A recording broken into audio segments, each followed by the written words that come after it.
O desenvolvimento do paladar do bebê, ele se dá desde a gestação. E enquanto o bebê está mamando nos seus 6 meses exclusivamente, o que a mãe come impacta no gosto do leite materno. Nossa maior dificuldade é acreditar que isso aqui seja possível. Acreditar e não ficar tão nervoso quando os nossos filhos não comem. Eu sei que acho que a parte da alimentação, quando os nossos filhos têm alguma dificuldade para comer, ou a gente julga que eles têm uma dificuldade para comer, as mães vão ficando nervosas. E mais do que isso, elas acabam comparando bebês, né? Comparando seus filhos e vendo que determinado bebê come muito, que ela julga que come muito e come muito bem, e olham para o seu bebê e acham que não comem tão bem assim e começam a ficar nervosas e com isso vão colocando artifícios que vão atrapalhando a introdução alimentar. E a gente vai ver aqui o quão é importante o processo da introdução alimentar e da relação que esse bebê e futuro adulto estabelece com a comida. Então vamos lá. A amamentação exclusiva no leite materno, ela é preconizada até os 6 meses. A gente sabe disso, né? Então, até os 6 meses, a gente não deve oferecer nada além do leite materno para as crianças que amamentam. A gente não precisa oferecer chá, a gente não precisa oferecer água, a gente não precisa oferecer sucos, né? Então, de fato, a gente não precisa oferecer. Tá com dor de barriga? Vai dar um chazinho. Não precisa dar, né? A gente vai alimentar o nosso bebê só com o leite materno, tá? E a partir dos 6 meses, a gente vai iniciar a introdução alimentar, né? Então, a introdução alimentar, ela vai se dar até os 2 anos, né? Mas nesse primeiro ano de vida, o leite materno ainda faz bastante parte da alimentação desse bebê. E principalmente no início da introdução alimentar, o leite materno, ele ainda é mais importante do que o próprio alimento, né? Então, qual é a maior dificuldade das mães? Elas começam a introdução alimentar, estão um pouco ansiosas com a introdução alimentar, até porque elas acham que com isso elas conseguem amamentar menos um pouco e deixar mais o bebê, e às vezes precisam voltar a trabalhar e a introdução alimentar dá uma ajuda, e elas ficam um pouco ansiosas com esse processo e imaginam que o bebê com 6 meses já tem que estar comendo tudo, com 7 meses já deveria estar com tudo estabelecido, e existem bebês e bebês. Alguns bebês aceitam muito bem a introdução alimentar, outros nem tanto, e a gente precisa conseguir respeitar o tempo de cada bebê. Vamos falar um pouquinho sobre isso, né? A gente sabe que existem os 1000 dias do bebê relacionados com a alimentação do bebê, que seria desde a concepção até os 2 anos de vida. Então, assim, esse período de alimentação do bebezinho que passa inicialmente pela saúde materna, ou seja, o quanto a gente tem de ferro disponível, o quanto a gente tem de metilfolado disponível, de cálcio disponível, de vitamina D disponível, de vários oligoelementos, eles vão estar relacionados com o bom desenvolvimento desse bebê, quer a gente queira, quer não. Então, por isso que antes mesmo da concepção, né, a gente precisa cuidar da nossa saúde materna para que o nosso bebê consiga ter o melhor desenvolvimento possível. Então, o período gestacional, ele está relacionado, inclusive, depois com a introdução alimentar. Ou seja, já se sabe que o desenvolvimento do paladar do bebê, ele se dá desde a gestação. E enquanto o bebê está mamando nos seus 6 meses exclusivamente, o que a mãe come impacta no gosto do leite materno. Então, se a gente come bem, se a gente faz uma alimentação saudável, o nosso bebê vai ter a alteração no sabor do leite materno e isso vai facilitar a introdução alimentar. Então, vamos lá. Quando o bebê nasce, né? Então, a gente falou da gestação. E depois, quando o bebê nasce, ele deve ir direto para o seio materno na chamada Golden Hour. Ou seja, é a primeira hora do contato pele a pele ali com a mamãe. Ou seja, ele acabou de nascer, ele precisa ir para o colo da mãe.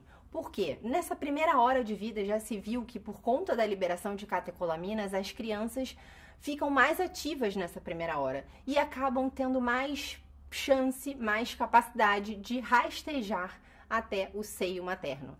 Ou seja, isso é um comportamento biológico do bebê que se chama breast crawl. E aí o que acontece é que o bebê ele vai se rastejando até o seio materno e faz ali a sucção já do colostro, né, o que mantém um pouco a sua glicemia, né? E a gente sabe que esses bebês amamentados na primeira hora de vida, eles têm o seu risco de mortalidade reduzido em 22%. Ou seja, os bebês que mamam na primeira hora de vida morrem menos assim que nascem, né? Por quê? Porque no leite materno, no colostro, esse primeiro leite materno que a mãe produz, tem aspectos imunológicos e probióticos do próprio leite materno. Ou seja, a criança, na sua barriguinha, ela vai adquirir bactérias, que são bactérias saprófitas, que vão colonizar o seu intestino. Essa colonização intestinal vai facilitar o seu sistema imunológico, ou seja, a criança vai ter menos chance de ficar doente de fato.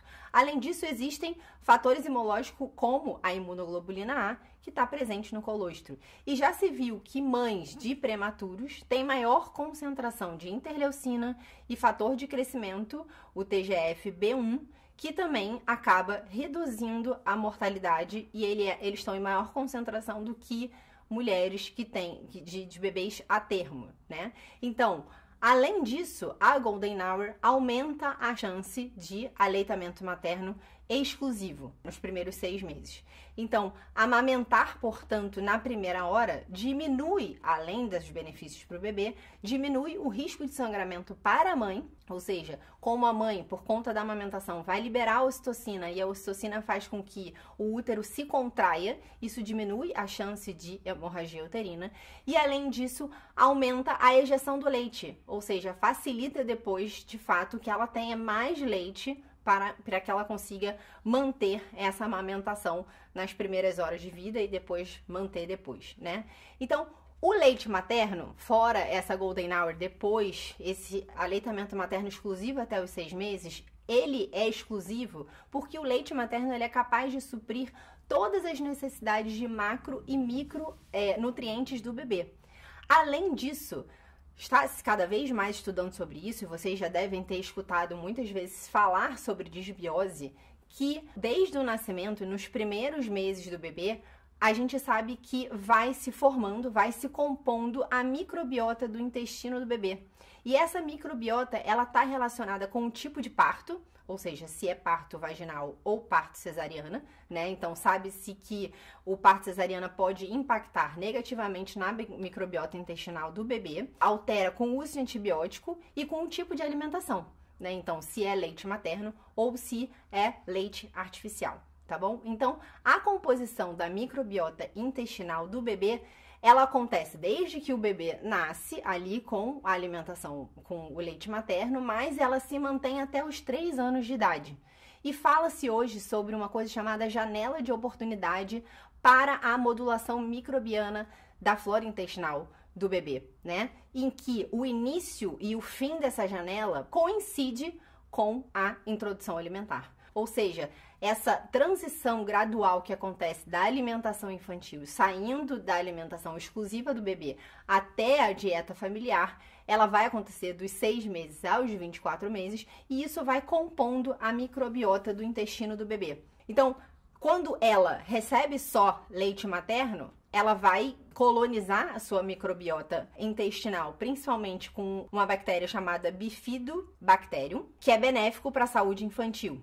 Então, o leite materno, ele tem anticorpos, ele tem prebióticos, ou seja, que são como se fosse o alimento dessas bactérias intestinais, que são bactérias intestinais benéficas, e tem os probióticos, que são as próprias bactérias que vão compor a microbiota intestinal do bebê. À medida que acontece a introdução alimentar, a introdução de alimentos sólidos, essa microbiota intestinal, ela vai mudando até que ela fica muito parecida com a microbiota intestinal do adulto. Então, no início, quando é só leite materno, tem predominantemente o Bifidobacterium e depois passa-se até o Bacteroides e o Firmicutes, que são bactérias específicas já dessa fase de transição e da idade adulta. E essa mudança da flora intestinal muda os genes bacterianos que antes estavam orientados para a digestão do lacto, por conta do leite, e passam a estar orientados para a digestão dos carboidratos, tá bom?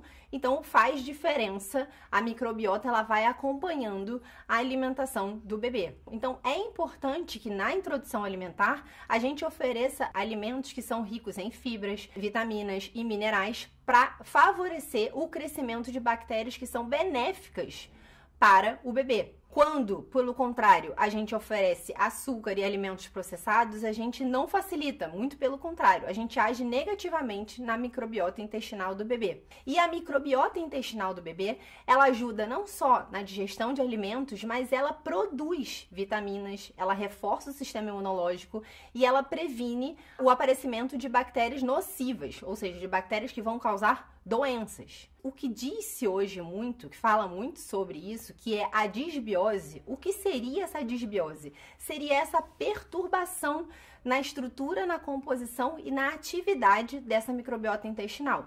E aí, essa alteração pode acabar causando efeitos no sistema nervoso e no sistema imunológico da criança, né? Do bebê e da criança, causando doenças intestinais, como, por exemplo, doença celíaca, doença inflamatória, síndrome do intestino irritável e outros estados de doença, como distúrbios metabólicos, doenças autoimunes e alérgicas, infecções bacterianas, obesidade. Então, de fato, cuidar dessa microbiota intestinal, oferecer os alimentos adequados, essa gama de alimentos que a gente vai falar, e a gente não desistir no meio do caminho achando que a criança não come, isso faz uma diferença não só com o que ela está comendo, se ela está gostando, se ela não está gostando, mas numa coisa um pouco mais ampla, que é o sistema imune e o sistema nervoso infantil que está relacionado com a nossa microbiota intestinal. Cada vez mais tem se estudado sobre o assunto e vendo a importância da gente cuidar dessa microbiota para que ela esteja em equilíbrio. Gostou desse vídeo? Ele faz parte de uma das aulas que temos na comunidade Samia Marcilli. Se quiser ter acesso ao conteúdo, clica no link da descrição.